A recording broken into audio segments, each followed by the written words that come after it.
And what's up, everybody? Welcome back to another episode of Round the Track with the Riders podcast, featuring myself, SterlingRider, and my co-host, Duke Rider. Hey, everybody, what's going on?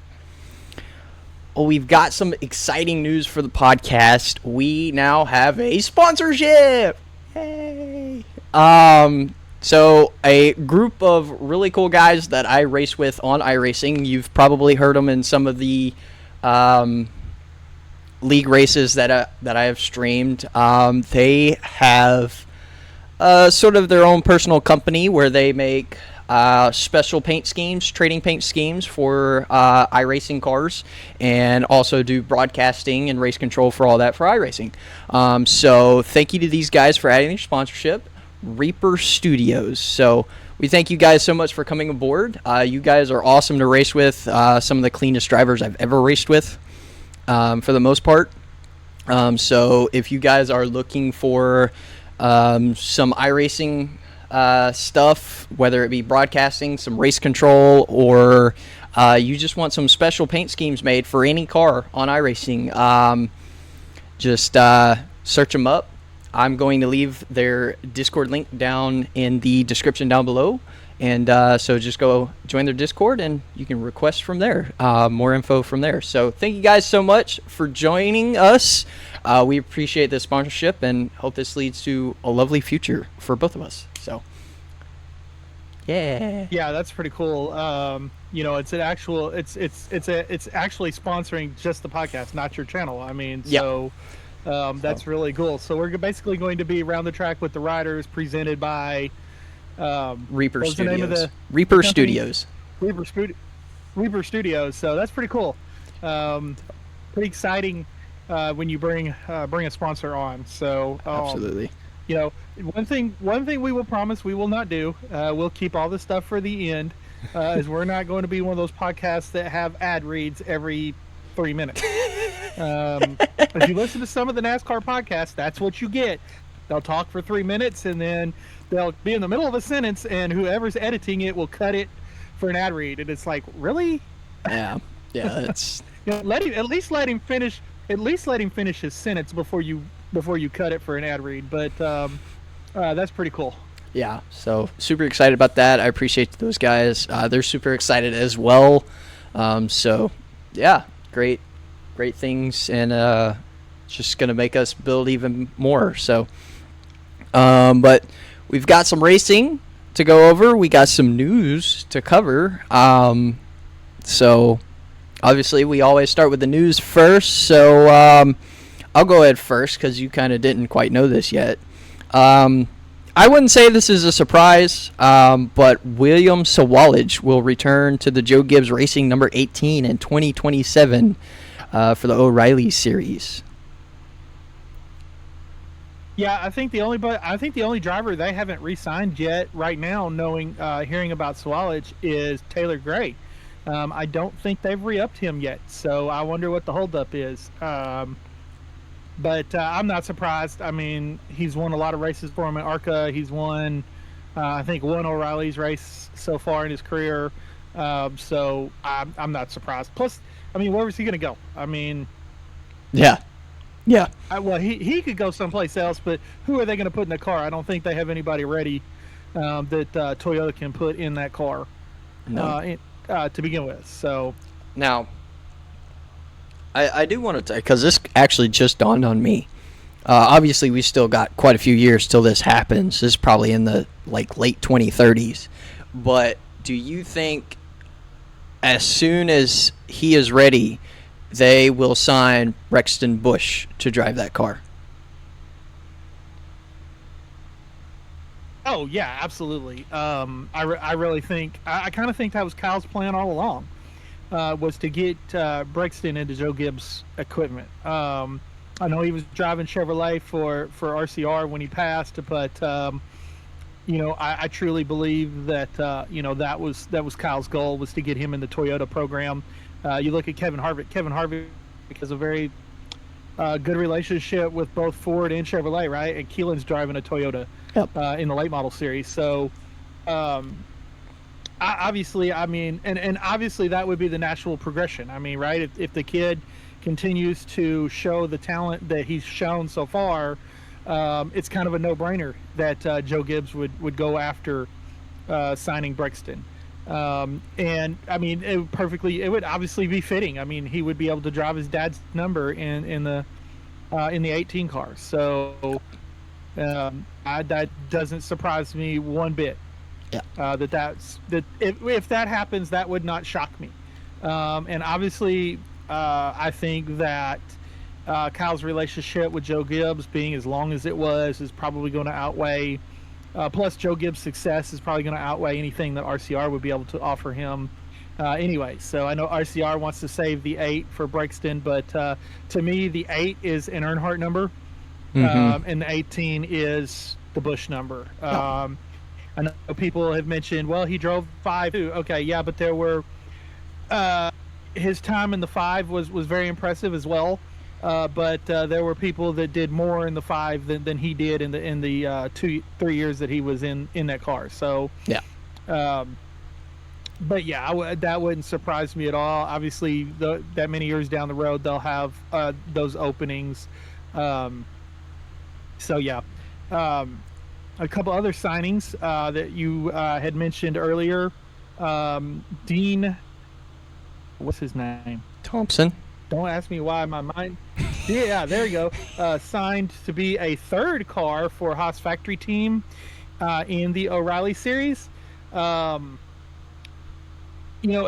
well as those 2 cars run, I'm kind of shocked to hear that they would bring Dean Thompson on, because he hasn't really shown anything in the Truck Series or in the O'Reilly series to where he has that level of talent. But we'll see. On that same note, rumor has it that Sammy Smith and oh god, my brain is not working today.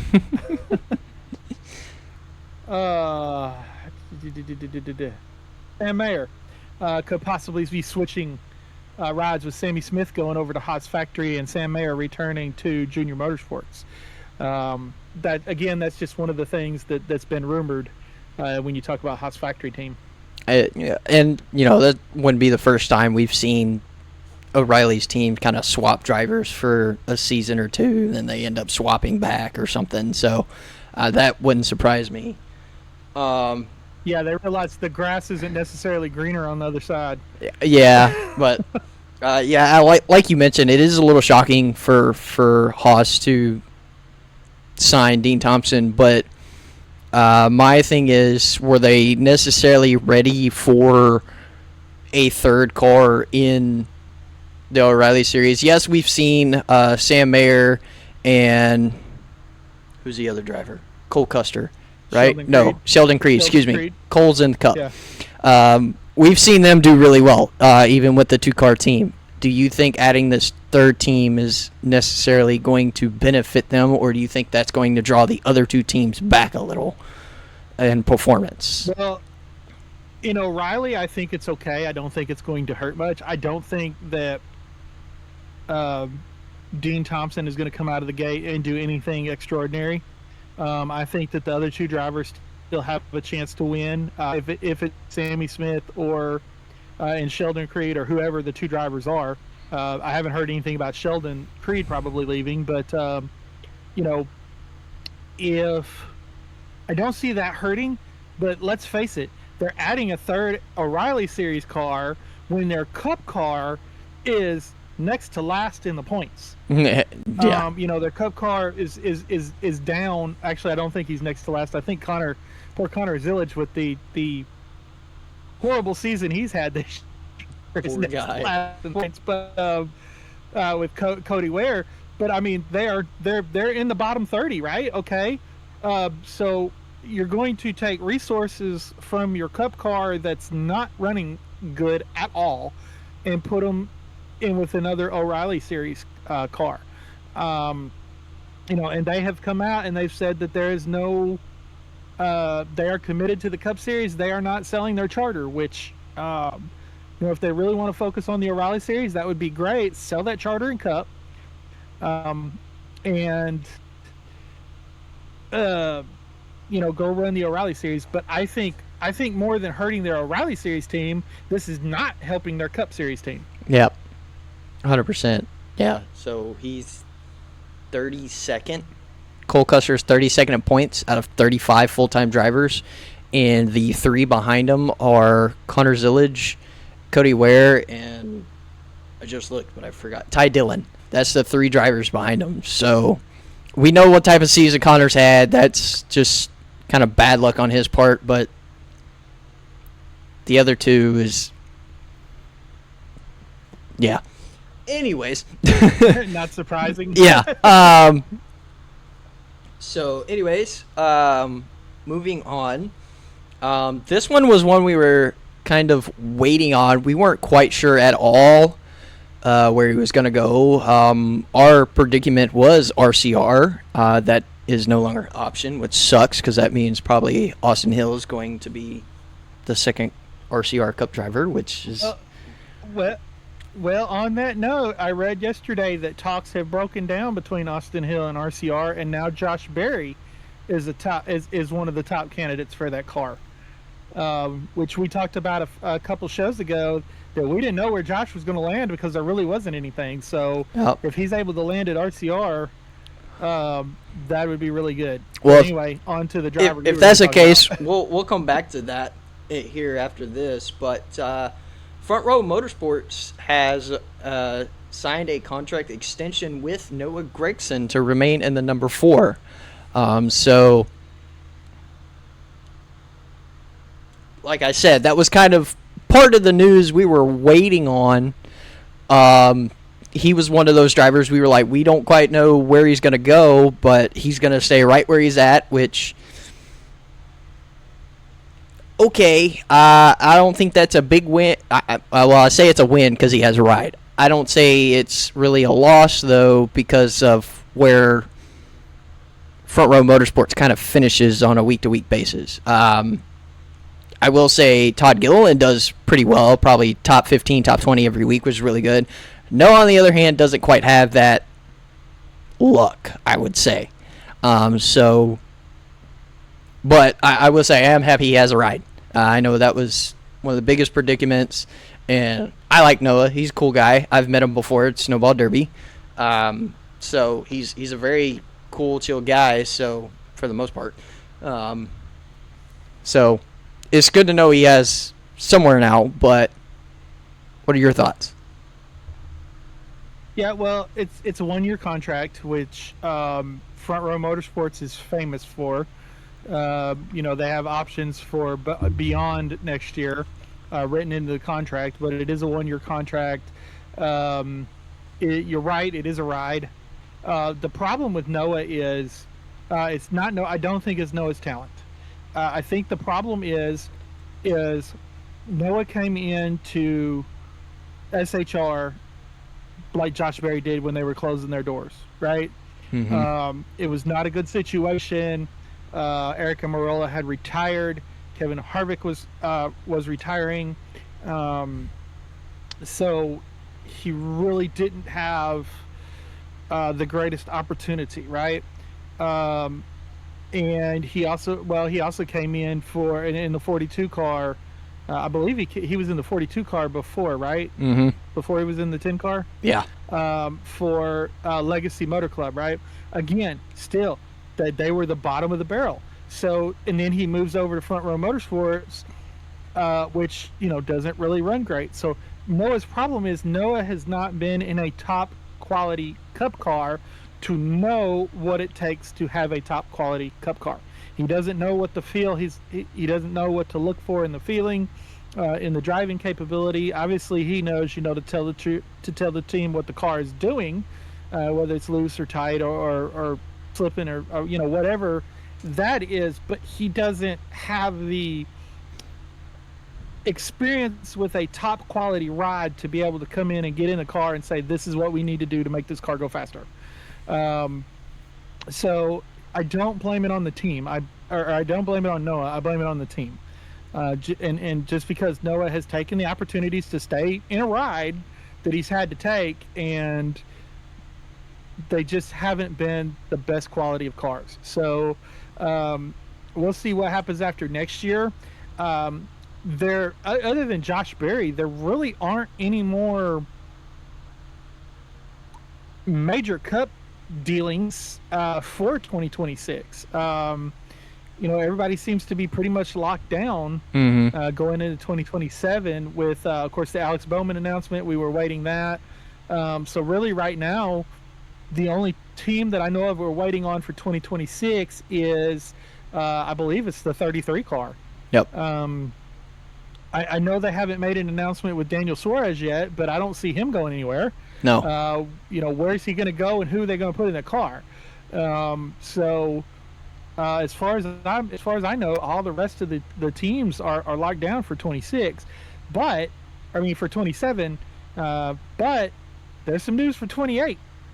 Oh yeah, there is, and we've been calling this for a few months now. But it's been officially announced, and I would say this is kind of an early announcement, but fair enough.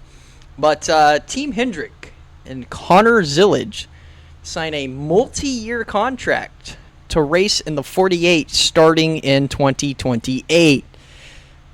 Big news. We're already starting next off-season, silly season. I mean,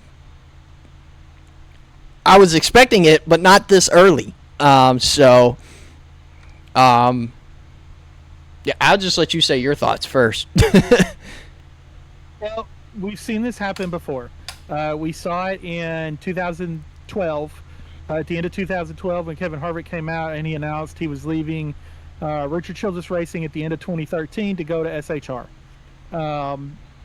We saw this back in 2004 when Kurt Busch announced that he was leaving Rouse Racing to go to drive for Penske Racing in 2006, right? And it's happened a couple other times that I could remember. I can't really remember off the top of my head what the years were, but this has happened before, but it's very rare. I think Tyler Reddick was the most recent one that it happened to, where they made the announcement that he was going to 2311, and he still had a year left on his contract with RCR as well. So, like I said, we have seen this before, but it's a rarity. But when you have a team that has an opening, and you have a driver, the talent and the caliber of a Connor Zillage, and I know everybody's going to be like, well, look at his rookie season. It's been a complete mess. Okay, now he's going to get another year of where it's probably going to be a complete mess. And I get that. But you go and you look at what he's done in other series. First off, we'll talk about the O'Reilly series. He had 10 wins in his rookie season. Came within... he came within a stupid NASCAR rule with the playoffs of being the O'Reilly Series champion last year. Had it been the chase that we have this year, hands down he would have won the championship. Yep. And you look at what he's done in sports cars and stuff like that outside of NASCAR, and everybody's calling him a generational talent. A talent that comes along every generation, sometimes every other generation. We had Dale Earnhardt, we had Jeff Gordon, we had Jimmy Johnson, and then we had a Kyle Larson and a Kyle Busch, right? Okay, and then now we've got Connor Zillage. That's a breakout. Connor Zillage and Corey Heim, right? Okay, they're generational talents. When you have an opportunity to get a generational talent like a Connor Zillage or Corey Heim, you lock him down as quick as you can, right? They knew his contract was up at the end of next year, and what I really like, everything that I've read, is Hendrick Motorsports, probably the president and Jeff Gordon over there, went to Justin Marks and Trackhouse and said, we want to talk to Connor. We want to sign him if he wants to sign with us. They let him know ahead of time, hey, we're going to talk to Connor. They did. This wasn't a 2311 Tyler Reddick situation where they signed Tyler Reddick, and then immediately after he signs the contract, they call a press conference and they release the news.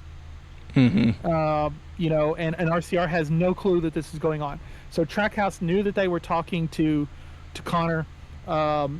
They knew that it was probably going to happen, and of course it happened. So I'm not surprised.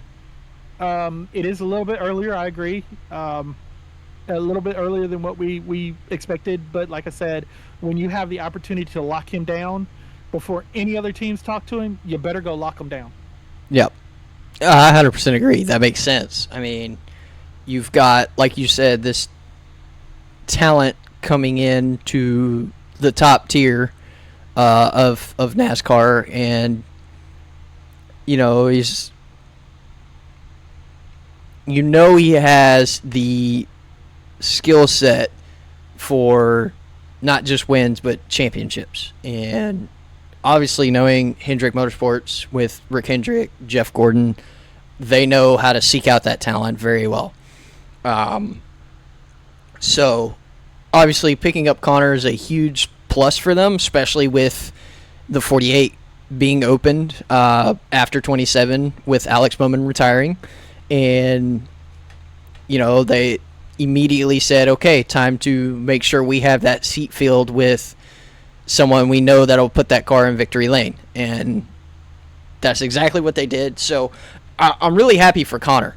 This pretty much is going to make in 2028 all of Hendrick likable minus the 5, which that's always been the case, kind of, with the 5. So he's still more likable. He's still more likable than some people on the track, though. Very true.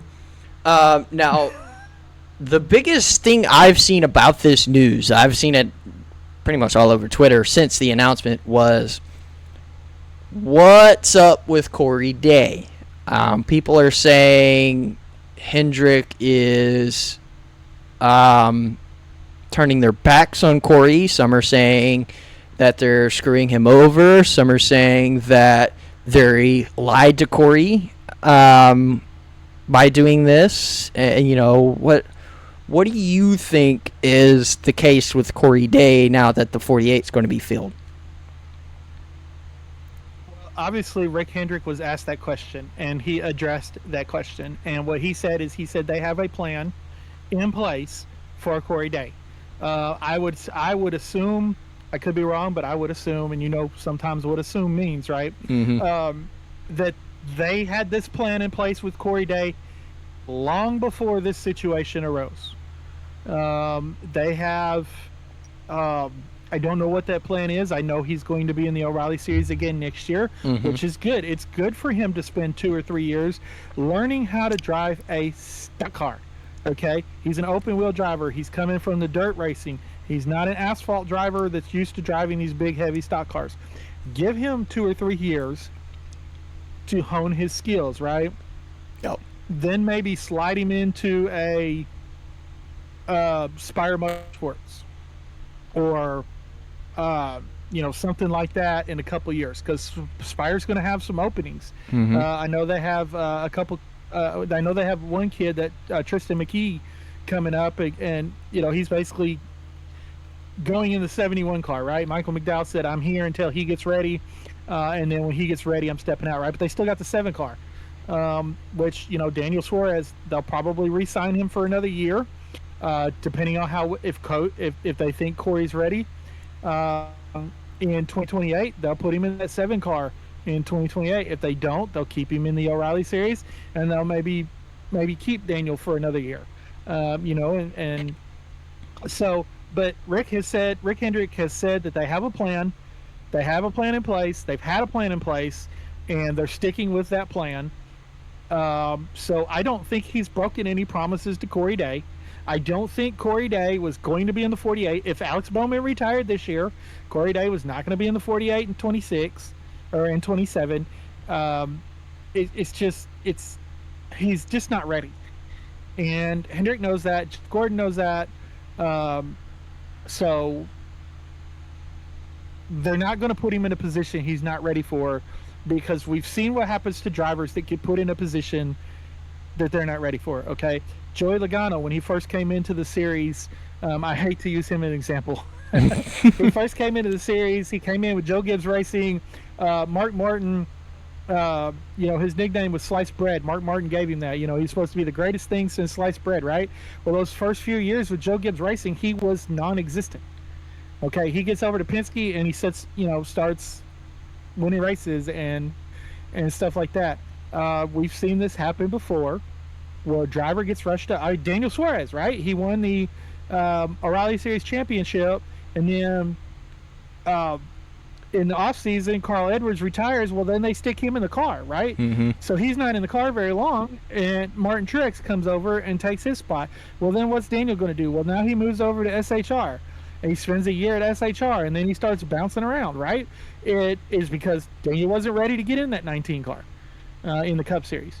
So let's stop rushing these kids, okay?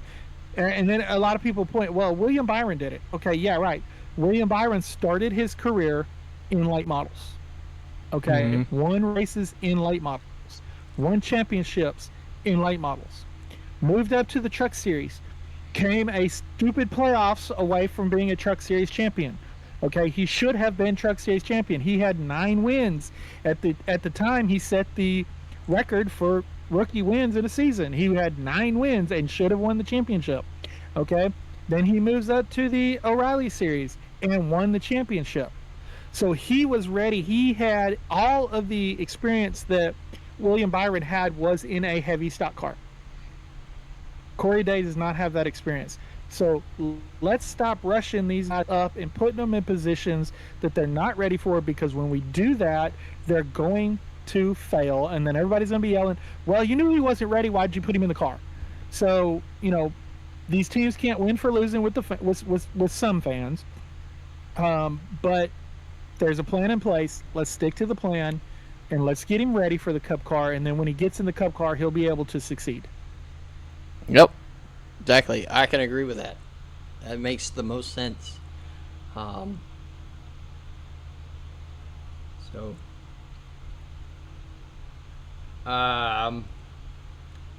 believe as for signings, that's it. At least that's all I ever saw. There have been some schedule announcements that we need to discuss. And the first one that I want to talk about is one that I am really excited about, because I thought I was going to be extra upset that NASCAR was going to announce that we're going to run the Chicago Street Course again. Well, it turns out they're not running the Chicago Street Course. They're running Chicagoland, and it also falls on my birthday weekend. So I'm making plans to attend Chicagoland again next year. Yay. For my birthday. Nice. That's the way to do it. And now you have time where you can plan to join us. Yes. I will make sure we are there. That's good news. I hate the Chicago Street Course. It's like the worst street course track I've ever driven. So, well, no thanks. My thing is NASCAR is a oval series. We are not a street racing series. Yes, we have a couple road courses. Those are natural made road courses, right? They are made for racing. They're not streets blocking downtown or whatever. They are, Watkins Glen, Sonoma, Coda, and there's a few others that we could use. I don't think NASCAR needs to do street racing. We are not a street racing series. If you want street racing, there's IndyCar, there's Formula One, go have at it. Yep, that is a good point. So I wanted to Go ahead. Oh, I was gonna say the other big. Well, there's actually 2 more big ones, but the other big one that I think is stupid. I have no problem with Dover getting their points race back. Okay, no problem with that whatsoever. But they are moving the All-Star race back to North Wilkesboro. Okay, North Wilkesboro deserves a point race. Yes. Not the All-Star race. If, in my opinion, they can get rid of the All-Star race. Mm-hmm. I've got no problem with that. Combine the All-Star race with the Clash. I've got no problem with that. Mm-hmm. Or run the All-Star race on Wednesday night the week of the Coca-Cola 600. There you go. In Charlotte. You can run it in Charlotte, and everybody can sleep in their beds, and you got a midweek race. Yeah, they're going to say, well, it lengthens the season by one race. Okay, it lengthens the schedule, not the season, because it's a midweek race. So you do North Wilkesboro the week before, which is right down the street from Charlotte. Then you do Charlotte on Wednesday night, and then you do the Coca-Cola 600. Yep. I mean, to me, that's a no-brainer. But come on. Especially... They deserve a points race. Yeah, because it's also in the middle of summer, so I don't see it being a big factor because, I could see some people like, drivers and crews got kids. I can't do it during the week, blah, blah, blah. It's in the middle of summer. What are you doing? Bring them with you. They can stay with you. It's not like you're far from home anyway. They're not going to school the next day. The kids aren't going to school the next day, again, because it's the middle of summer. So why not just... For the most part, that's in May, dude. That's not summertime yet. It's close enough. But they're at home. I mean, they're at home. They stay at home. And what I think it would do, because back in the day when they had the All-Star race at Charlotte the week before, and then they had the Coca-Cola 600, what fans would do is they would go and make a whole week. They would go the weekend before. They usually had the truck race. The same weekend, and they had the pit crew competition, and of course, all that stuff. They had it at Charlotte the week before, and then people would go and they would stay all week in Charlotte, and they would go and visit the Hall of Fame. They would go and visit the race shops. They would go and do all the stuff around the Charlotte area that NASCAR fans want to do, and they would bookend the week with races, right? Well, those same fans can still go to Wilkesboro. They could get their hotel, stay in Charlotte because Wilkesboro's not that far. Go to the race in North Wilkesboro, come home. They got Monday, Tuesday, and Wednesday where they can go and they can hang out and they can see the shops. Then they got the All-Star race on Wednesday. Then Thursday, they got all day Thursday they can do stuff. They got all day Friday they can do stuff. Then they got the truck race on Friday night, the O'Reilly Series race on Saturday, and the Cup Series race on Sunday. I mean, if there's a week that I want to go and spend a whole lot of money and do a whole lot of things and be really, really busy, it would be that week, right? Yep. So why not just have that All-Star race right there in the middle that's going to incentivize fans to come and do that kind of stuff? Yep. I mean, that would make the most sense. So, honestly, I agree with that. I never thought of it that way. My vote was kind of just get rid of it, but now that you mentioned that, that's honestly, from a NASCAR executive perspective, that would be the smartest thing to do because you're giving fans what they want, for one, and for two, you're going to be ranking in a little more money than usual because of the way you have that set up. So that would make the most sense. But North Wilkesboro not being a points race sucks because we hyped it up so much for this season, and it was a hype. It was exciting. It was awesome to see that we were finally having a points race at North Wilkesboro since 1998. Is that right? 96. It had been 30 years. 96, excuse me. And, the racing was decent. Car's fault, not the track's fault. The fans showed out. It was sold out for that whole race. And, it was just exciting. How are we going to take all that and then just throw it in the garbage just to go back to an all-star race? I mean, yes, the all-star race can still be spectacular, can still be entertaining, but there's a different feeling when it's an all-star race just for fun and for $1 million that most of the drivers probably don't even really need versus a points race. You've got to understand the different feelings of each type of race. So that's just my opinion. So why hype something up just to throw it out in the trash right after it's done. Yeah, Right.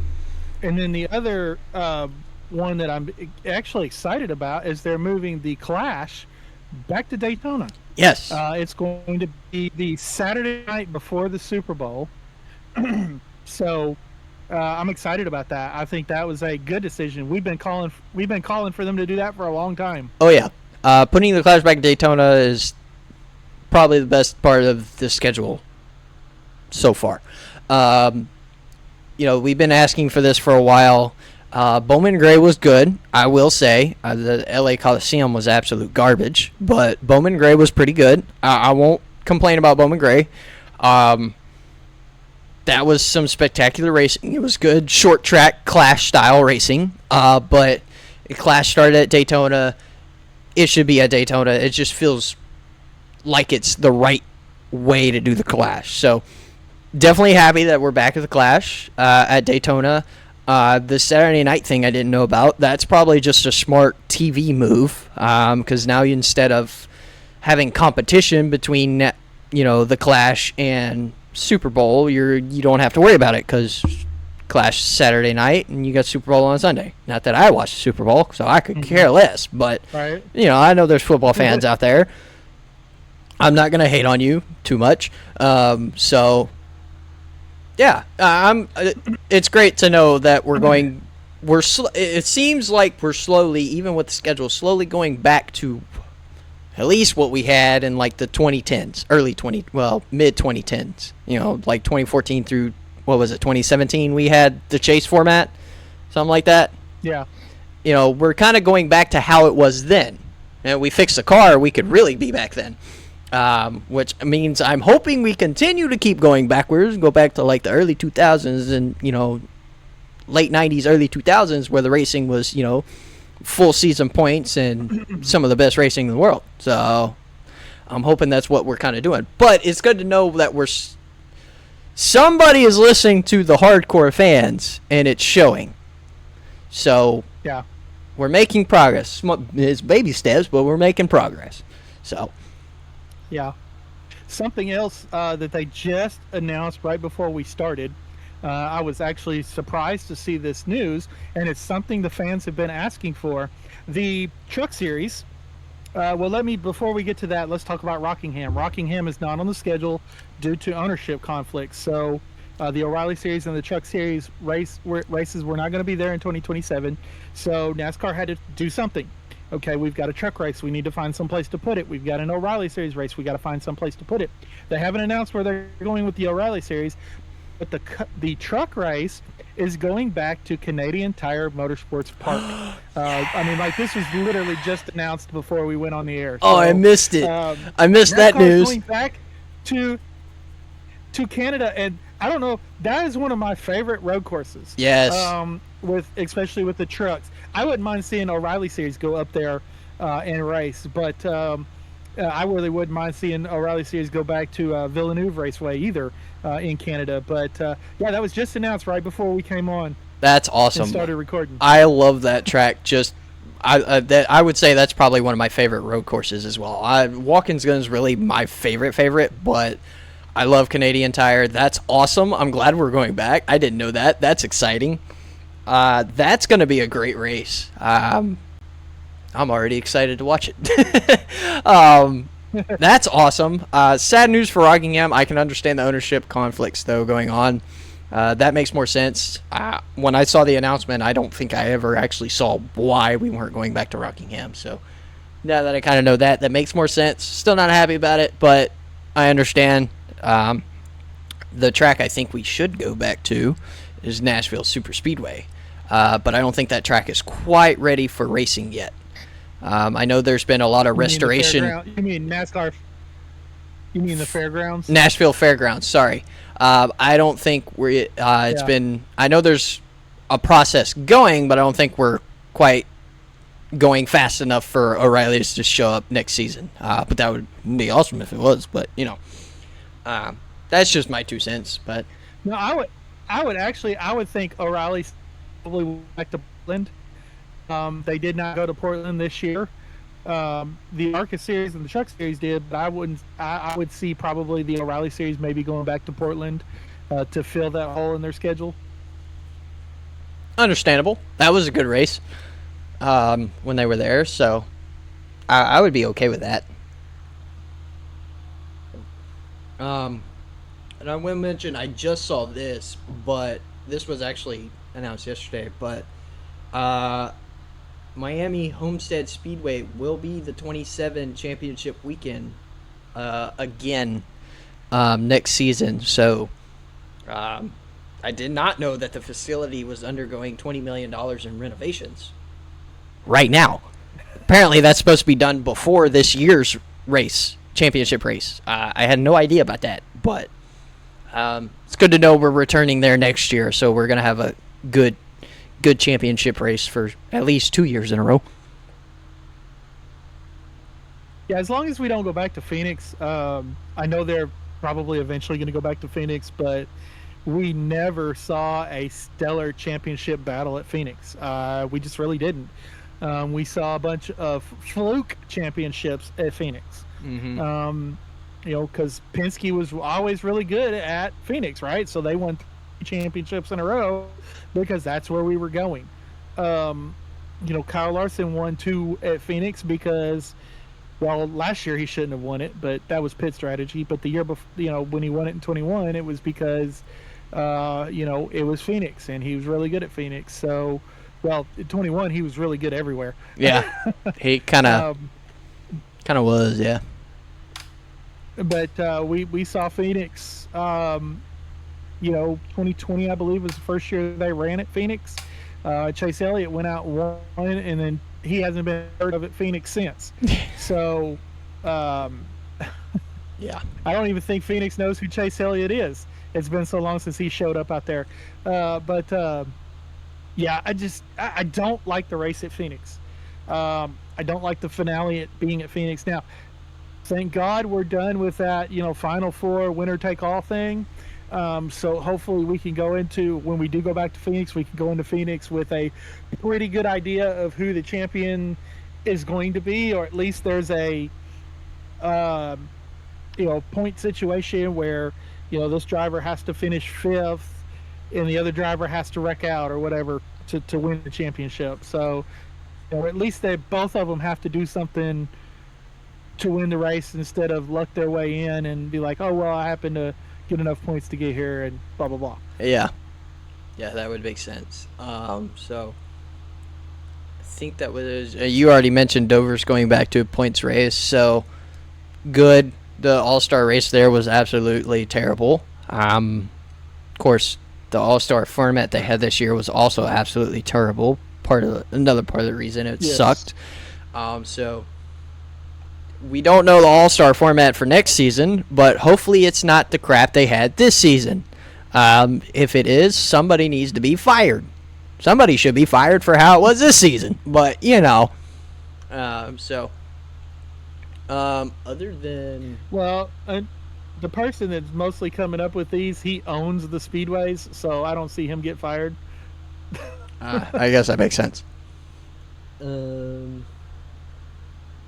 I'll say that after really I only have 2 things left, but one's just cool by NASCAR. The other one's the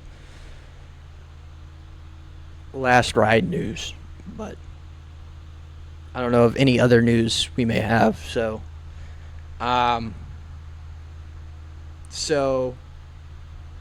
this was kind of, what can I say? Just kind of dropped. I was like, hey, what do y'all think about this? But with a lovely screenshot from Jimmy Johnson an hour ago saying some things are just too good not to share, it looks like Carvana, Lowe's, and Ally are about to team up for Jimmy Johnson's last ride for the Daytona 500 next season. I love that Lowe's is coming back. I think that any driver, I don't care what driver they are, any driver retiring, their original sponsor should come back for that final race. That's just an opinion of mine. I think that's awesome. Carvana, I know, has kind of been with him ever since he originally first stepped out of Hendrick and started, became an owner of Legacy. And then Ally, again, it was kind of more toward the end of his career once Lowe's has left. So I think this is going to be kind of awesome. I don't know how the paint scheme is going to look with 3 different primary sponsors, but what are your thoughts? Well, Lowe's started this, right? Lowe's reached out to Carvana and said, "Hey, do you need an ally?" And then Ally responded with like, well, "Let's build something together," which is Lowe's model. So they're using each other's motto, and then Carvana was like, "Well, let's talk," right? Mm-hmm. So Jimmy Johnson brought him to the table and got him to work something out, and I think it's great. I think it's absolutely wonderful. I can see the hood being painted the Lowe's colors. I can see the sides of the cars being painted the Ally colors, and maybe the rear of the car from like the rear wheel back being the Carvana colors, right? And it would pretty much be a weird looking race car, but an awesome looking race car at the same time. Mm-hmm. He is going to drive the 48. I remember at the throwback, I think it was in 2020. It was his last season. Yep. Running in the Cup cars, he ran a throwback that had his number font, Richard Petty's number font, and Dale Senior's number font on the car. Petty's was on top, Senior's was on the right side, and his was on the left side, and it was really, really cool that he honored basically all 3 7-time champions were honored on that car. Yep. And Jimmy going out in the number 48, the car that he spent basically built his entire legacy in, and with his original sponsor and his follow-up sponsors that came along later in his career, to me is awesome. It also shows, I've never been a Jimmy Johnson fan, right? But it also shows the kind of person that he is, that these companies that either sponsor somebody else or have left the sport altogether, like with Lowe's, want to come back and say and give a proper farewell to Jimmy Johnson. Personally, I think this is a car minus Carvana that should have been ran at Phoenix in 2020 when he retired. I believe Lowe's should have came back on that car. But I'm glad that they are doing something, the 3 of them together, coming together, and doing this for Jimmy. Obviously, he deserves it. Yeah, I mean, absolutely. It's really cool that this is happening, and like I mentioned, we're not Jimmy Johnson fans, but when you see, old sponsors coming back to sponsor him for his very last race, it just shows kind of what type of person he was. We knew he was a championship winning driver, 7-time, and when you have sponsors coming back, like you said, after being out of the sport, you have that sponsor coming back for that final try, that just tells you a lot about him as an individual and a race car driver. It tells you a lot about both. So, but yeah, so I think that's going to be cool. Kind of interested to see what the paint scheme is going to look like. So that's going to be awesome. The only other thing I kind of want to talk about was actually kind of all about yesterday. I really like that NASCAR did this. But NASCAR did yesterday, and they celebrated the life of Kyle Busch with it being 8:18 to the big numbers he ran.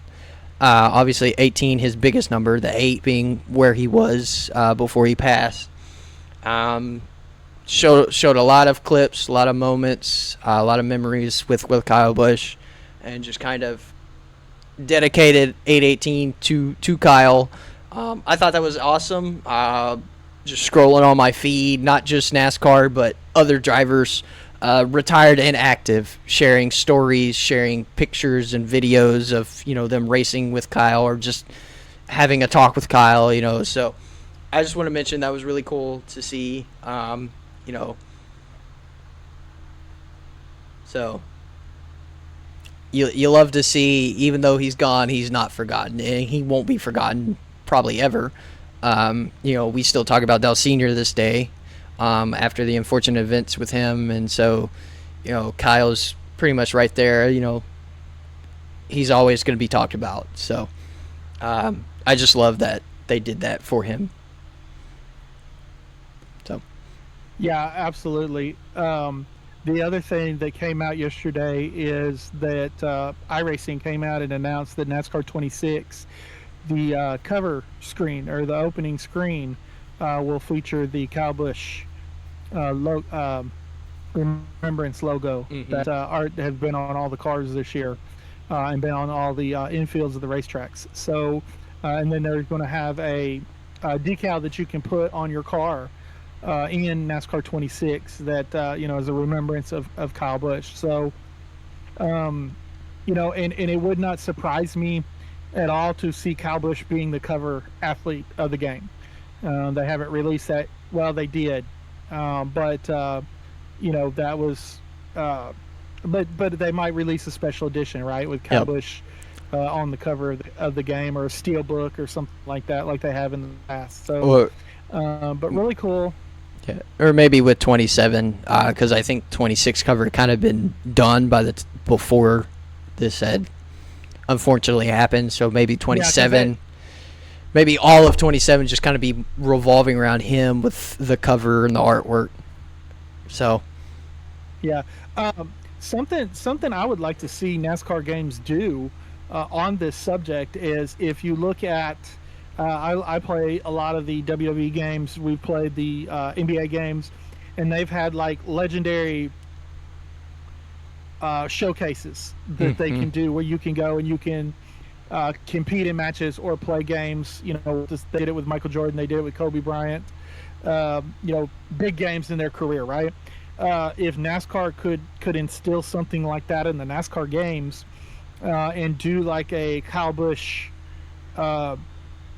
showcase, that would be awesome. Some of his greatest wins, Dale Senior showcase, Tony Stewart showcase, stuff like Jimmy Johnson showcase, Jeff Gordon showcase, of current of former drivers, but more importantly drivers that have passed away. We can go back and we can kind of relive those moments in the game. Yeah. I really enjoy doing those kind of things in the sports games, as well as in like the wrestling game. I think NASCAR, if they were able to create a mode like that, would be really, really cool. Well, I would say it's definitely possible. The Heat games with 704 kind of had that with challenges, where you were a specific driver and you had to do something in a certain amount of laps to win the race, or for the pit strategy to play out correctly to win the race. So it's definitely doable. That would be awesome to see iRacing implement. Maybe instead of just certain like things, kind of focus it on one driver throughout their career. Obviously, probably be a little bit harder to do because the cars have changed, but at the same time, you could do it. I mean, we've seen how some of the racing games can have multiple different cars. I mean, NASCAR does it with the trucks, O'Reilly's, and Cup Series. So it'd just be a little. I wouldn't say challenging, because it's been done multiple times before, but it would be just different. But yeah, it would be absolutely awesome to see something like that, where you kind of go through those, not even just big moments, but maybe big mistakes. Turned a little too early. I didn't brake enough. My car ended up over on the other side of the guardrail. I mean, we've seen that in NASCAR before too. Can you rewrite history, kind of like redeem them from that mistake and where they and then go on and win that race. We've had that happen as well, and especially in the WWE games. I don't remember about if any of the NBA stuff did that, but in WWE, you go back and you redeem that wrestler in that match and end up winning it instead of losing like the actual live outcome happened. So that would be really awesome, and I would probably focus 90% of my gameplay on those instead of the career mode on top of that. To be honest with you, just because I enjoy that type of stuff more than I enjoy just kind of doing my own thing. So. Yeah, for sure. I mean, and I love that rewrite history idea. And they've done that in NASCAR games before. It's like, you gotta, in the challenges that you were talking about, well, you got caught up in this wreck in real life. Now it's your challenge to avoid the wreck and win the race, right? Mm-hmm. So do stuff like that. Yeah, I think that would be a great idea. And obviously, the place to start, in my opinion, would be obviously with Kyle Busch. Yes. Since he's the most recent loss that we've had in the sport, obviously that would be where I would start, is with Kyle Busch. But then, I mean, you've got Dale Earnhardt, you've got Greg Biffle, Carl Edwards, Dale Jr., Jimmy Johnson, Jeff Gordon, Tony Stewart. I mean, there's so many that they could do to where this could become a yearly thing. Mm-hmm. And I think that, I mean, iRacing, if you're watching this, which you're probably not, there's an idea for you. Sell more games that way, that's for sure. I'll make a little like TikTok clip and post it on Twitter. Tag them. Hey, here's an idea. So yeah, and see, I know that's one of the big selling points of the NBA and the WWE games. Is the showcase mode for whoever that player or wrestler is. That sells a lot more games than what just a normal NBA or wrestling game would be, because there's not a whole lot of difference in the games from year to year, right? So you got to have something to showcase the differences in that game, or to make people want to buy that game. And a showcase challenge type mode would be great for these NASCAR games. Yep, absolutely. Because I mean, I will say I've played the Michael Jordan and the Kobe Bryant ones and the basketball ones, and they're a lot of fun. Of course, pretty much all the WWE ones I've played through as well. So yeah. So but anyway, we had some race cars on the track in the past couple of weeks.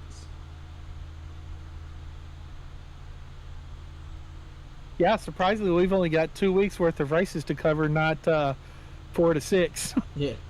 Yeah. So, yep, we went to Iowa. Yep, for O'Reilly's and the Cup Series. So, yes, we went to the Corn County. We went to Corn County on Hee-Haw. And if you don't know what I'm talking about, look it up. Cornfield County. I recommend looking it up.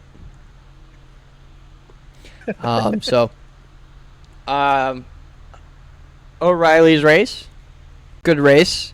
I liked it. I enjoyed it. Kind of chaotic toward the end. Actually, very, very chaotic toward the end. Like 10 within 10 to go, we got really aggressive, really crazy, real fast. So, but I will mention Ryan Siege, if I remember correctly, got the pole for this race. That was his first career pole, I believe, if I remember right. Correct. So out of 420 something starts, if I remember correctly, first career pole. So great job by Ryan. We know he has the talents. We've seen him up front in a lot of races as well, including this one, as winner of stage 1. So it's waiting on him to get some wins going, Mm-hmm. So yeah, he finished 4th in stage 2, and he was up front until, like you mentioned, the chaos in those last 10 laps. with a shot to win. So, Justin Allgaier had stage 2. Both Ryan and Justin were pretty much up front, racing up there for the lead to win, till chaos broke loose, and it sent them both backwards. But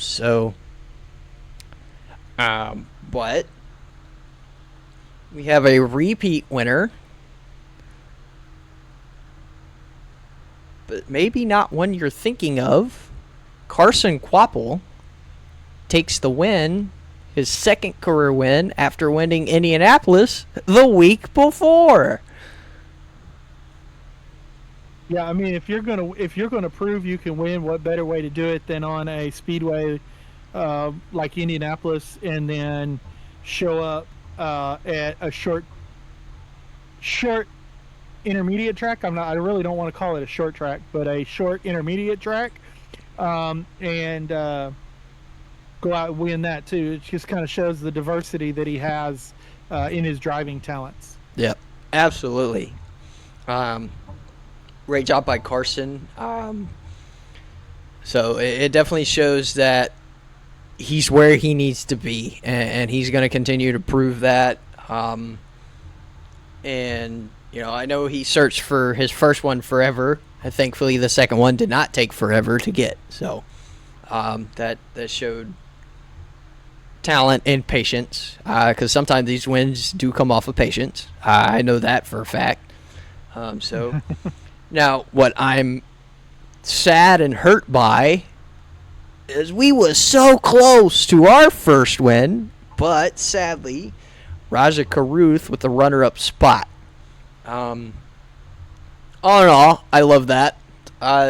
Junior Motorsports won too. Raja needs points. We're still below the bubble, but not as much now. It was 30 going into Iowa. Now we're 12, I think, under the bubble. 15, excuse me.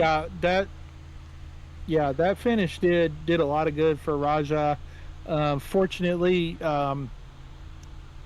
he does Junior Motorsports as a whole runs really good at Daytona, which is their last race before the chase begins. So he does have an excellent shot to make the chase. Just depending on him not getting caught up in somebody else's mess at Talladega, or at Daytona, I'm sorry. And then also Junior Motorsports proved at Atlanta that they can work together without wrecking each other on these drafting tracks. So, yep. Hopefully they'll be able to get him up and either get him a win or get him enough points to get into the chase. Unfortunately, with the situation they had this year with sponsorship and stuff like that, they had to plug some other people into their cars, and they plugged him over in at Jordan Anderson, and he just didn't always run up to par over there.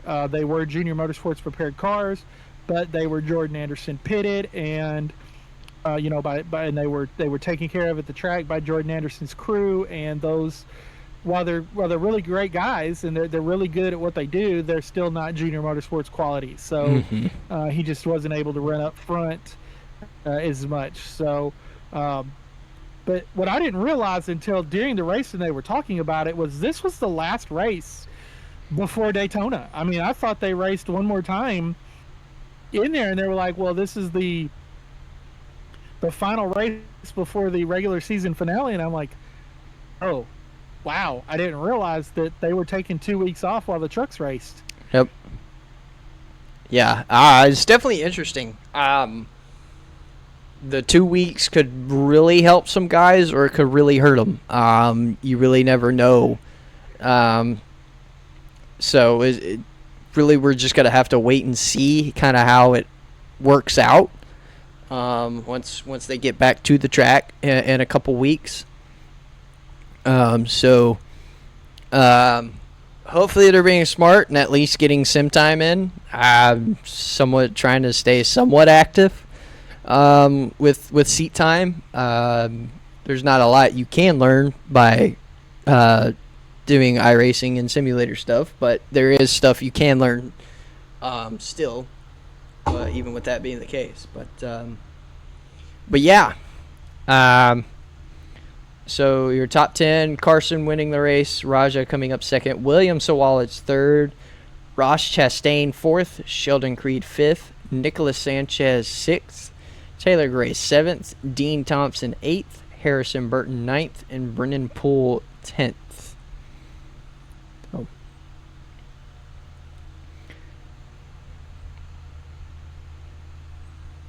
Yeah, and then there was the Cup race.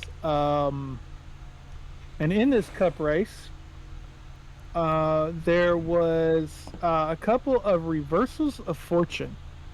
Well, at least in my opinion. Tyler Reddick, who has had an awesome season coming into the summer, over the summer has completely fallen apart. Mm-hmm. Cal Larson as well has completely fallen apart. Carson Osavar has completely fallen apart. And Iowa just kept that same trend for all three of those drivers going. I mean, Tyler Reddick didn't make it 5 laps. I mean, he made it 3 laps and got wrecked. So, yeah, that was just kind of a crazy race. But then we talked about Connor Zillage and the terrible season he's had. And he goes out and he qualifies really good. He qualifies up front, and he ends up finishing 11th. So Josh Berry ends up with the top 5. He's been running like crap all year. Austin Dillon ends up in the top 10. AJ Allmendinger, Ross Chastain end up in the top 10. And these are guys that haven't been in the top 10 all year.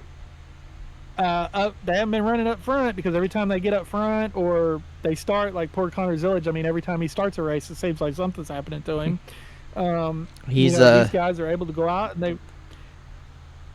I was gonna say Connor's the victim of the iRacing turn one. You win it on turn 1, lap 1. Lap 1, turn 1. Excuse me, I said it backwards. He's the victim of those type of drivers. It seems like every week, which is very sad. But yeah, for sure. But then you have, like I said, Hocevar, Larson, Reddick had great. I mean. Top 5 points up until the summer, right? And then really since the Coca-Cola 600, they've all fallen apart. Mm-hmm. And now they're, of course, Tyler Reddick has fallen to 4th in points. Kyle Larson has fallen to 10th in points. Carson Hocevar's fallen to 11th in points. I mean, this summer stretch has not been kind to these 3 drivers. Nope. Not at all. And this race was not, in my opinion, I don't know about you, but in my opinion, I voted no on Jeff Gluck's good race poll. It was a decent race, but it wasn't good. And of course, the car has everything to do with it. The winner also had a lot to do with why I didn't think it was a good race. But Ty Gibbs is able to get his second win. It seemed to be a weekend of 2-time winners, right? Yep. Carson Kvapil won his second one, and Ty Gibbs won his second one, holding off a hard-charging Christopher Bell that was very hard-charging up until he got to his back bumper, and then it didn't matter that he was on better tires. Ty Gibbs was able to aero block him and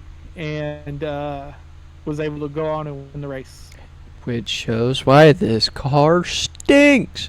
But anyways, right? Yeah. The racing was good, I will say. The outcome I was not happy with. You couldn't pass, of course, because that's how the next gens seem to be built, and kind of sucks. But Ryan Blaney had stage 1, Christopher Bell stage 2, and it seemed like Christopher Bell was going to be the winner of the race, since just kind of pit strategies and how much faster he was. But because of the way the car works, that was a big no. Ty Gibbs and his crew chief with pit strategy comes out on top, winning the race. So that sucks. But Gibbs wins the race. Christopher Bell finishes second with the fastest lap as well. Ryan Blaney third. Josh Berry fourth. Doing really well there. Denny Hamlin fifth. Chase Briscoe sixth. Ross Chastain seventh. AJ Allmendinger eighth. Haven't seen him in the top 10 in forever. William Byron ninth. And Austin Dillon your top 10. And like you said, Connor Zillage in P11. His best finish of the season. So, yeah. Yep. Well, then we move on to Richmond, to the truck race in Richmond. The big news for this race was that Tristan McGee was making his first start in one of the top 3 series for Spire Motorsports. And then the other big news of this is that our favorite road course driver, Shane Van Gisbergen, goes out and wins his first Truck Series pole. Yeah. That was great to see.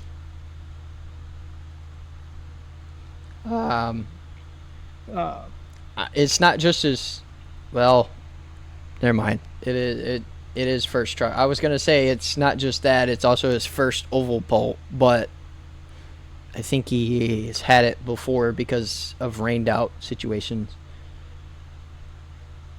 But, yeah. But, you know, he was doing great in stage 1, did really good stage 2, but he just kind of never got back to the front because, you guessed it, Caden Honeycutt was unstoppable. Oh, yeah, 225 of 250 laps led. That's not a short track. That's not a short track type race, right? I mean, you're not supposed to dominate on the short track. Short track's supposed to be beating and banging and lots of lead changes and stuff like that. But, I mean, they just couldn't keep up with him. He'd get the lead, drive away. Yep. So, interesting to see. But, yeah, sweeps the stages, wins the race. Corey Heim, second place. No surprise. We know he's always up there when he's in the truck. Christian Eck is third. SVG finishes fourth, so still great finish by him. Grant Enfinger fifth. Jake Garcia sixth. Chandler Smith seventh. Tristan McGee, as you mentioned, with his first Truck Series start, finishing eighth. Really, really good by him. Gio Ruggiero ninth, and Daniel Hamrick your top 10. Yeah, and the other thing about this race was there was only 3 cautions. There's 2 stage cautions, and then the Stuart Friesen incident.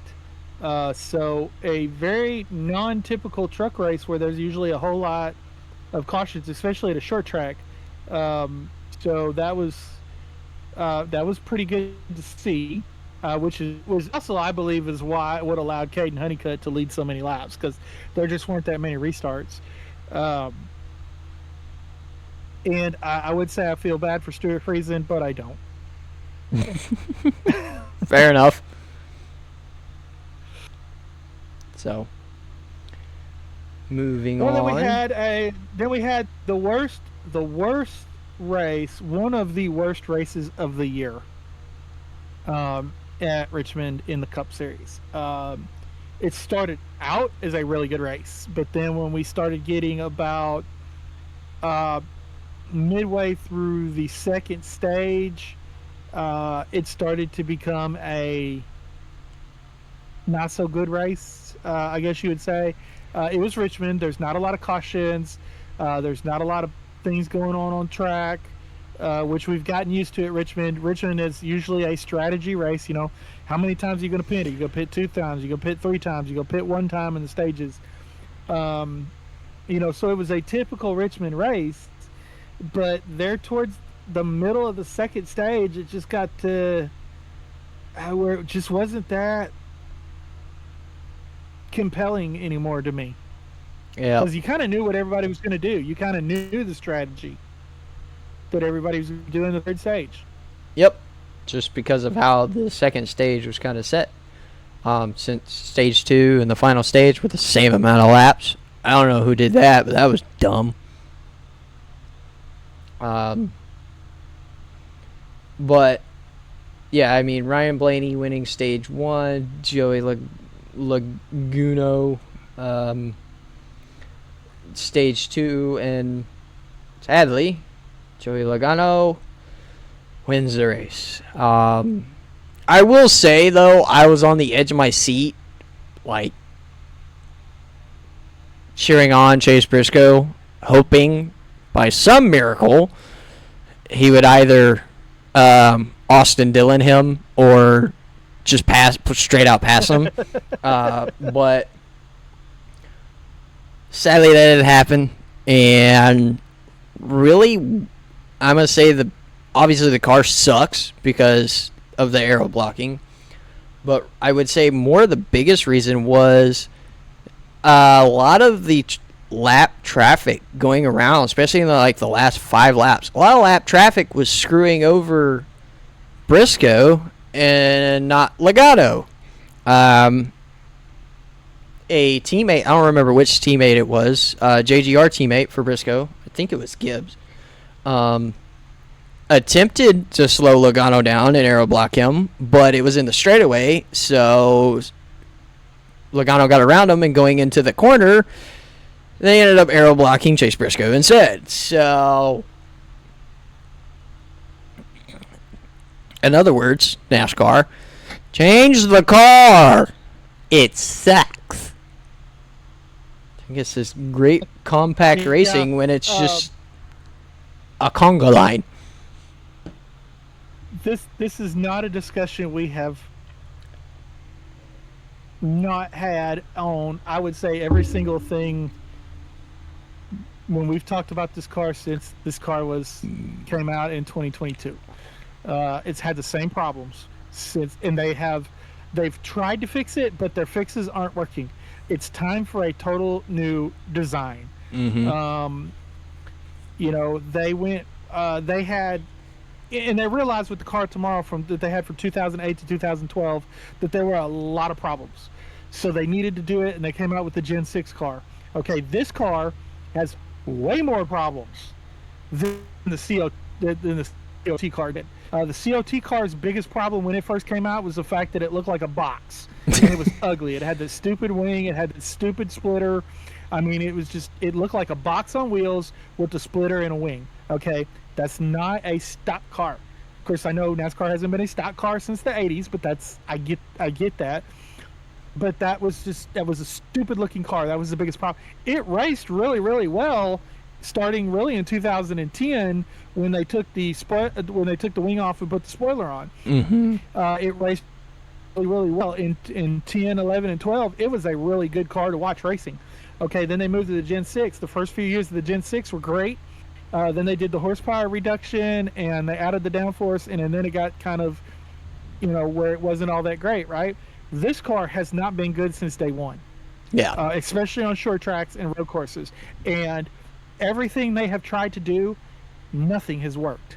So it's time to scrap the car and design something new. I understand scrapping the car and designing something new means we got to wait probably till 2029 for a new car. Okay? I get that. But they've got to do something because road courses are atrocious with this car. Short tracks are atrocious with this car. Mile and a halves are really, really good if there's a bunch of restarts, but if there's not a bunch of restarts, it's atrocious with this car.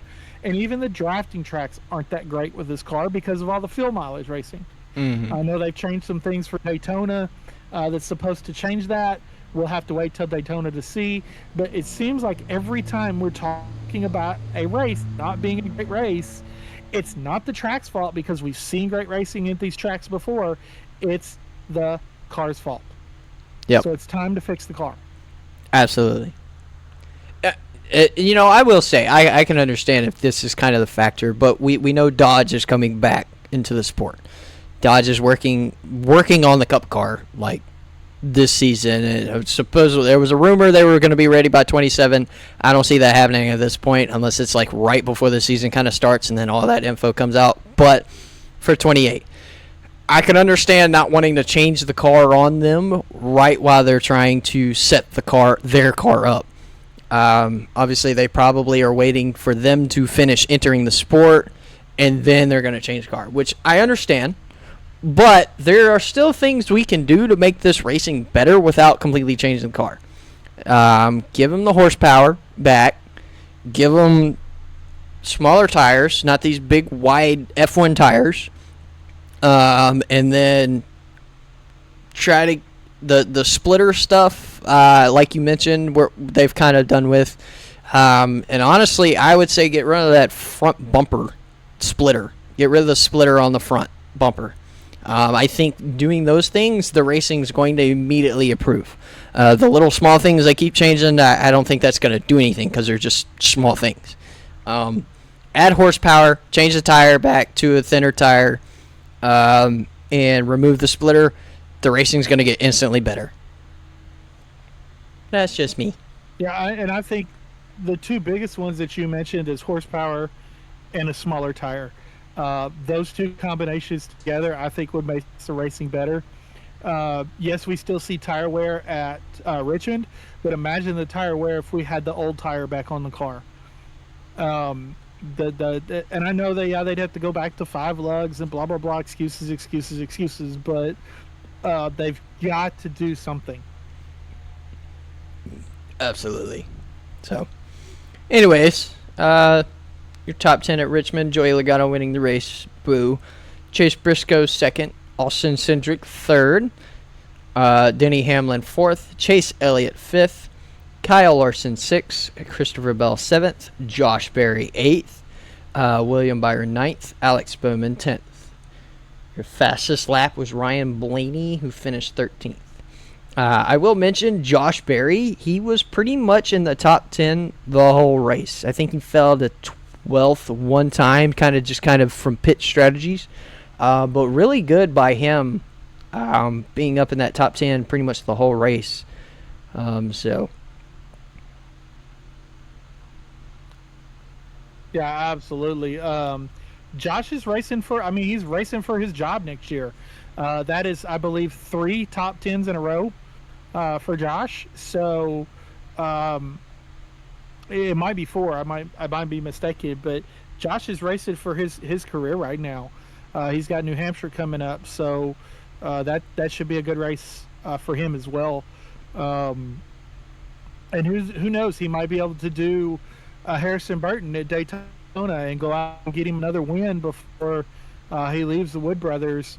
But it's really good to see Josh doing well. Josh deserves a cup ride, a top cup ride. Josh is a Cup Series winner. Josh is an O'Reilly Series winner. I guarantee if you put Josh in some trucks, Josh is going to win some races in some trucks. So Josh is a talent that has not gotten the opportunities that he deserves outside of Junior Motorsports, and Junior took a chance on it, and that chance paid off. But now, and you're seeing all of the Penske cars running up front, right?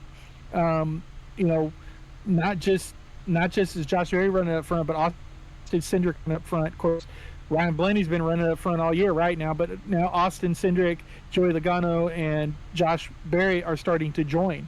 So that tells me the problem with the team was not Josh Berry to begin with. The awful start that they had this year, the awful finish poor guy made it into the playoffs and then finished dead last in the first round of the playoffs in all 3 races, right? Mm-hmm. That's not Josh Berry's fault. Okay, so all the struggles that they had, it's not a Josh Berry thing. It's a Penske thing. But yet, unfortunately, Josh is the one that's having to pay the price for that. So Josh is racing for his career. And the news that came out with him being the leading candidate for the RCR car if Austin Hill doesn't sign, when that news came out, I was really excited. I think that would be a perfect fit for Josh Berry. I think that would be great for him. Obviously, I don't want Austin Hill in that car. I think Austin Hill, if he is in the Cup Series, is a Rick Wheel Racing talent. I think he would finish in Wickwreck equipment. He would finish the same place Cody Ware was finishing. I don't think he would do any better in the equipment. He's not running well in the RCR stuff. But the good news of that is if Austin Hill doesn't sign with for the 3 team, we will also not see him in the O'Reilly Series for Richard Childress Racing either, because they've already got somebody lined up for that car.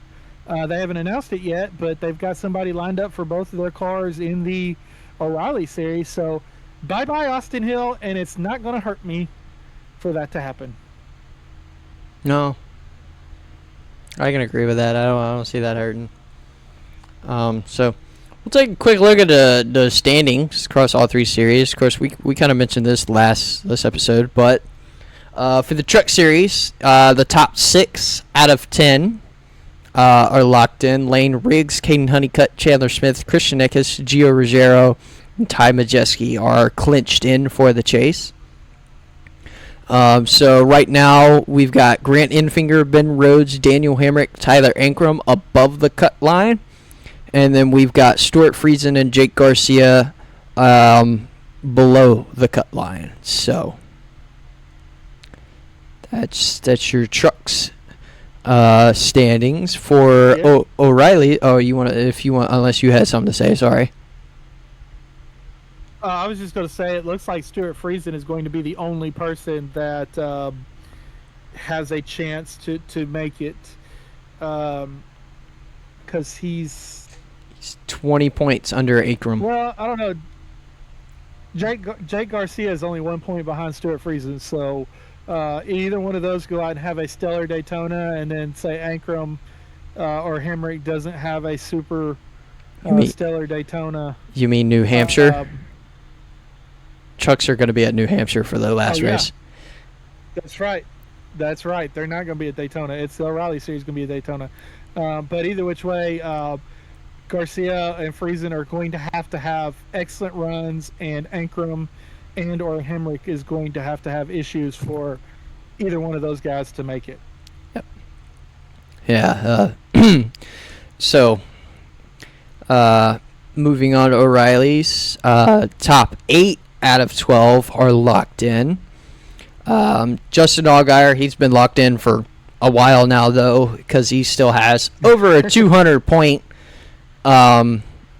lead on Carson Quapple, who is in second. It's 238 points in between him and Allgaier. Crazy. Sheldon Creed third, Jesse Love fourth, Corey Day fifth, Brandon Jones sixth, Austin Hill seventh, Sammy Smith eighth. Those above the cut line right now, 9 through 12, is Parker Retzloff, Sam Mayer, William Sawalage, and Brent Cruz. Those under is Taylor Gray and Raja Caruth. Now, any four, honestly, the biggest fight is between Sawalage, Cruz, Gray, and Caruth. 2 above, 2 below, because that is Sawalage and Cruz are tied, and then Taylor Gray is 1 point behind both of them, and Caruth being only 15 points behind. With Daytona coming up, I can easily see Caruth jumping up ahead all 3 of them, with it being Daytona, Junior Motorsports.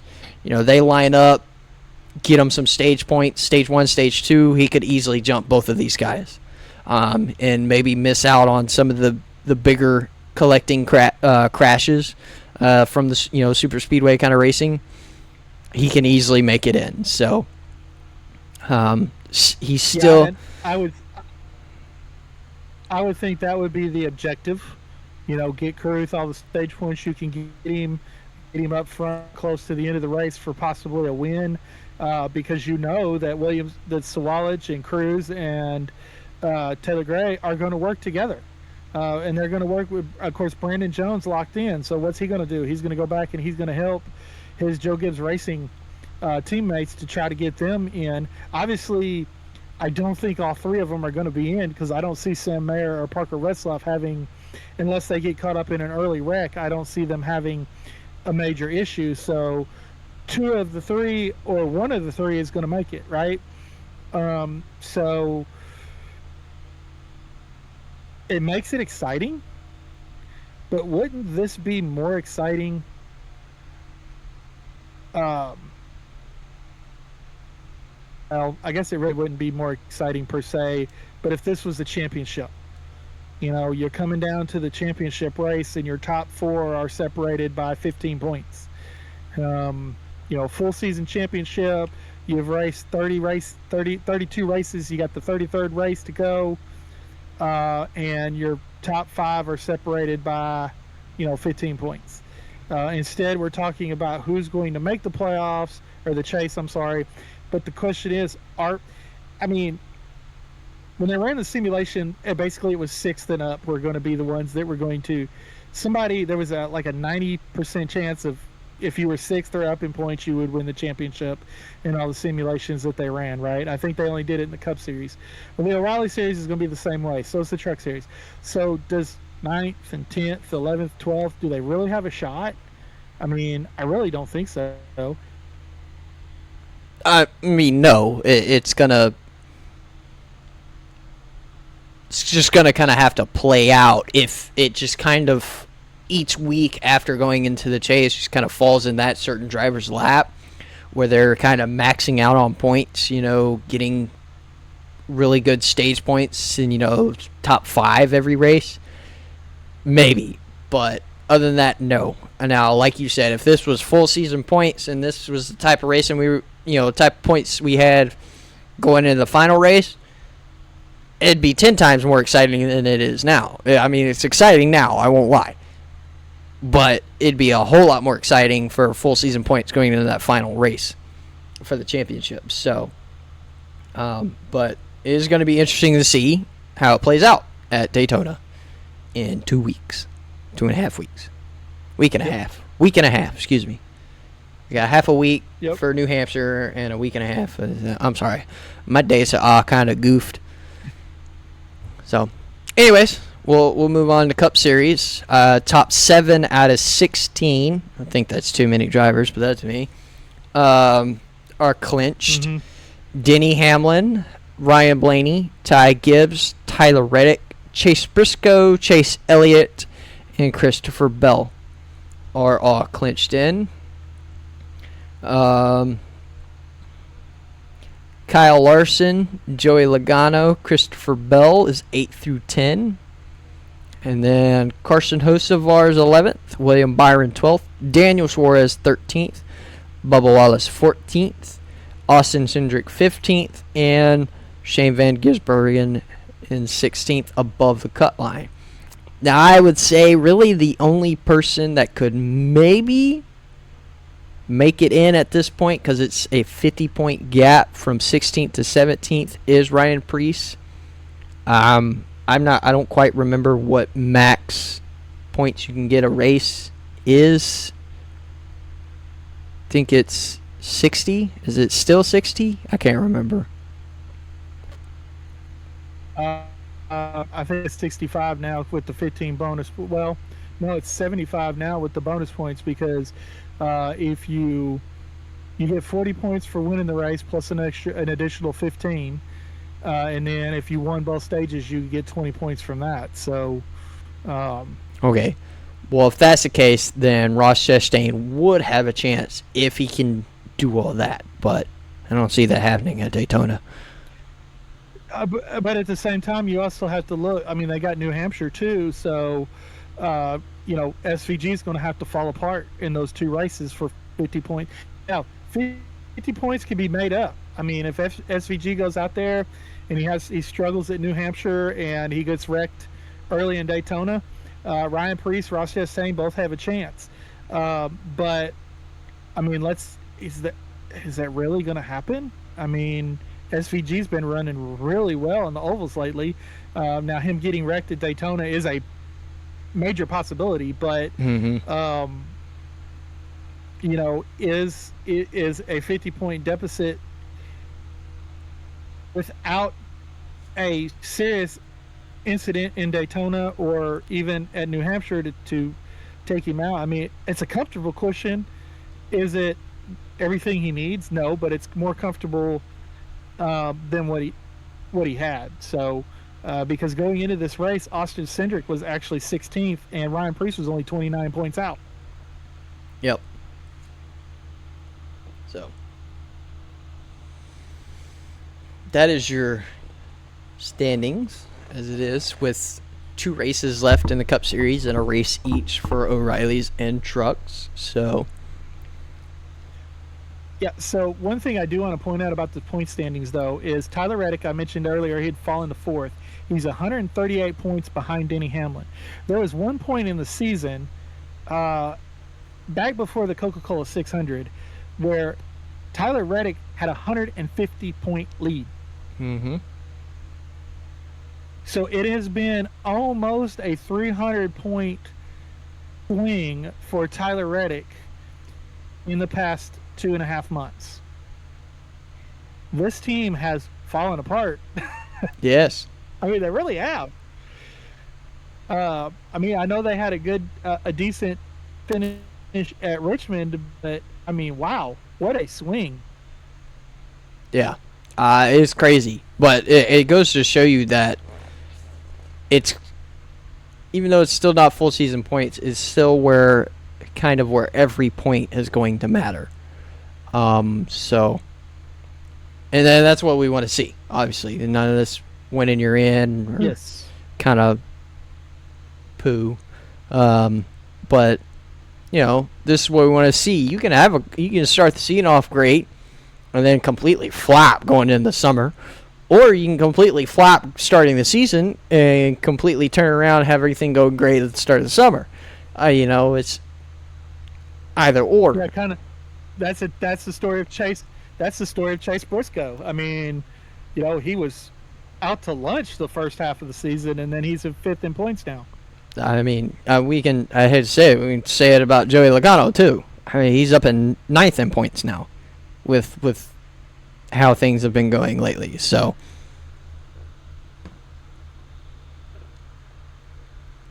yep, but for sure. It's still more exciting than the playoffs. I'm still looking forward to the chase more than I ever looked forward to the playoffs. So, yep. It's going to be fun. It's not everything we wanted, but it's better than what we had. That's for sure. Absolutely. So it's gonna be good. Got 2 more races left for Cup. Like I said, 1 race and then 1 race each for the other series. So, I guess not that anything has changed. Your points may have increased, but all we got left is good old fantasy. So, between us, dude, you can't win. You can't win for losing. You were ahead at Iowa. I mean, you had me beat by like 60 points. And then, I don't know what happened, but the next time I looked, I was up again. Yep. Well, that seems to be how a lot of these races go. When I go to look, is I'll be beating you, and then all of a sudden something will happen, and then you're just whipping the snot out of me. So, yeah, you had me at Iowa 217 to 157, and then you had me at Richmond 241 to 210, which puts our overall you at 4,880 and me at 4,421. So you have over a 400-point gap on me. So I can kiss winning this fantasy this season goodbye. Pretty much. Just think if I'd scored 200 points at Daytona.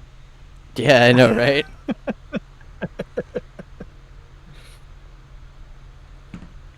I think I had it. Well, if I had changed him out, I probably would have had some, better. But for my Richmond lineup, it was Josh Berry, Ryan Preece, Christopher Bell, Ty Gibbs, Chase Briscoe. I had Austin Dillon in the garage. I wouldn't have given me a lot more points, but switching him out for Ryan Preece probably would have helped me a little bit. Oh. but that's okay. I've accepted defeat. So. All right, well. Anywho. And I don't know if fantasy's going to reset at the chase. They never did that with the playoffs, so we'll see if they do it with the chase. I do like how with NASCAR has changed with them changing the stage caution thing, where if the checkered flag or if the caution comes out within the last 10 laps of the stage, that's the end of the stage. Well, fantasy kept it to where even if the caution does come out, they're still going to keep the originally announced lap as for fantasy. So we'll have that opportunity to change our garage drivers if we need to. Well, that's good to know. So hopefully, if a wreck happens at Daytona, it happens with like 5 to go, coming in to the end of stage 2, so we can make all our driver changes then. Of course, if it wipes out all 6 of our drivers, like what happened at Talladega earlier this year, it's not going to make a difference. Yep. But that is all I've got. Do you got anything else? No, I think that covers it. We're going to try to be back after Daytona before the beginning of the playoffs with another episode. So cover New Hampshire and Daytona, give our picks for the champion as we go into the chase. We don't have to do those stupid rounds anymore. Yeah. We could just give our pick for the champion. So yeah, that's pretty much all I've got. All right. Well, I will let you do all the non-sponsored shout-outs. So our first one is the Scene Vault podcast with Rick Houston. Y'all keep Rick in your thoughts and prayers. He is battling cancer. He has started his cancer treatments. So, just keep Rick in your prayers and in your thoughts. And then we've got Door Bumper Clear with Freddie Kraft and Tommy Baldwin. Dale Jr. Download with Dale Jr. Actions Detrimental with Denny Hamlin. First Teardown with Jeff Gluck and Jordan Bianchi. Happy Hour with Kevin Harvick. Speed with Kevin Harvick and Will Buxton. Follow our favorites with Bob Pockrass, Matt Weaver, Jayski on X, along with Couch Racer and Brock Beard on X and on YouTube, and CircleBDiecast.com as well. Of course, our favorite diecast place for all of your diecast needs. Absolutely. I'm not gonna do the normal channel spot shout outs, but just know they're always down in the link in the description down below, along with all the non-sponsored shout outs as well, so you can go check them all out. With that being said, though, this sponsored shout out is going to be for Reaper Studios, because they officially now present and sponsor the podcast. So I'm gonna respect that. They're just the only thing mentioned in the sponsored section of the podcast. So thank you again to Reaper Studios and those group of guys for sponsoring the podcast. I really appreciate it. So if you're looking for iRacing League race control or broadcasting for any sort of race you may be hosting, or you just want a really, really cool looking paint scheme to outshine every other paint scheme out on track, hit them up. I'm going to leave their Discord link down in the description down below. So thank you to them very much for coming on as our sponsor. I can't thank them enough, to be honest. It's just super exciting to finally have a sponsor for the video. So with that being said, that's going to be it for this episode. We will definitely plan for another episode to come out right after Daytona, sometime that week before the first race of the chase for the season. And we got some exciting as you can say, battles coming along our way with some how some of the points are kind of lined up getting into the chase. So we'll just have to wait and see who comes out on top there. But if you enjoyed, make sure you hit that like button. Subscribe if you're new to the channel. Hit the notification bell so you know when I am either streaming or when there's new content on the channel. So make sure you check out Reaper Studios. And yeah, we'll see you guys in the next one. So remember, be bold, share Jesus. Right on. Peace.